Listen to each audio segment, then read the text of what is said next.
સુરતના લિંબાયત સ્થિત મોટા કબ્રસ્તાનની નજીક અને અંદર સીલ કરેલ ગણાતી તપેલા ડાઈંગમાંથી રાસાયણિક રંગવાળું પાણી નીકળતા સ્થાનિક મુસ્લિમ સમુદાયમાં રોષ ફેલાયો હતો। આ ઘટનાને સુરત મહાનગરપાલિકાના વહીવટી તંત્રની નબળાઈને ફરીવાર ઉઘાડી પાડી હતી, જ્યારે થોડા દિવસ પહેલા જ પાલિકાએ આ તપેલા ડાઈંગને સીલ હોવાનો દાવો પણ કર્યો હતો। સ્થાનિક નિવાસીઓએ જાહેર કર્યું કે કબ્રસ્તાન પરિસરમાં તપેલા ડાઈંગમાંથી ગુલાબી નીલા રંગનું પાણી લીક થઈ રહ્યું છે, જેમાં કેમિકલ્સની ગંધ આવે છે। આ પાણી કબ્રસ્તાનમાં ભાગોમાં પણ પ્રવેશ્યું છે, જેથી મુસ્લિમ સમુદાયના સભ્યોને ધાર્મિક લાગણીનો આઘાત પહોંચી છે।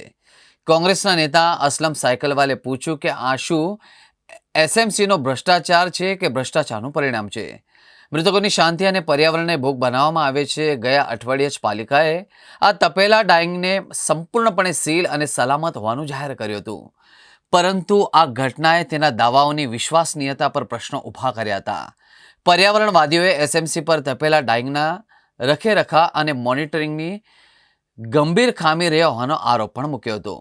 એસએમસીના અધિકારીઓ ઘટનાની તપાસનું વચન આપ્યું હતું અને દોષિતો પર કાર્યવાહી કરવાનો દાવો પણ કર્યો હતો। જો કે સ્થાનિકોને શંકા છે કે આ તપાસ માત્ર દેખાવટી છે। મુસ્લિમ સમાજનું મોટું કબ્રસ્તાન જે રાવનગર ખાતે છે અને એની બાજુમાં સ્મશાન ભૂમિ છે।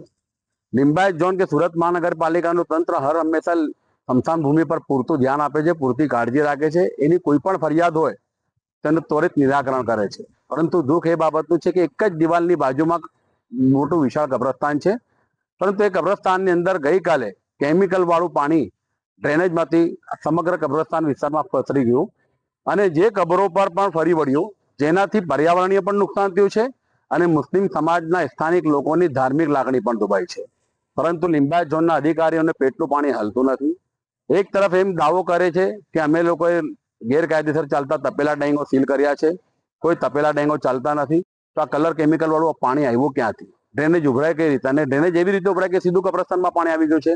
લિંબાયત ઝોનના અધિકારીઓને આ તબક્કે હું ચેતવણી આપું છું કે તમારે સર્વ સમાજ, સર્વ ધર્મ, સર્વ જાતિને એક સમાન રીતે કામ કરવું જોઈએ। એક તરફ એક નજરથી કામ કરવું જોઈએ, એક દ્રષ્ટિથી કામ કરવું જોઈએ।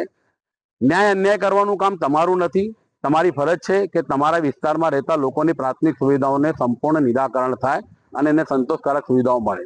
પરંતુ સુરત મહાનગરપાલિકાનું લિંબાયત ઝોન એ સુરત મહાનગરપાલિકાની કચેરી નહીં, ભારતીય જનતા પાર્ટીની કચેરી બનતી જાય છે અને ભારતીય જનતા પાર્ટીનું સંગઠનનું કામ ચાલતું હોય એ પ્રમાણે એના સવારથી લઈને સાંજ સુધી કાર્ય થઈ રહ્યા છે।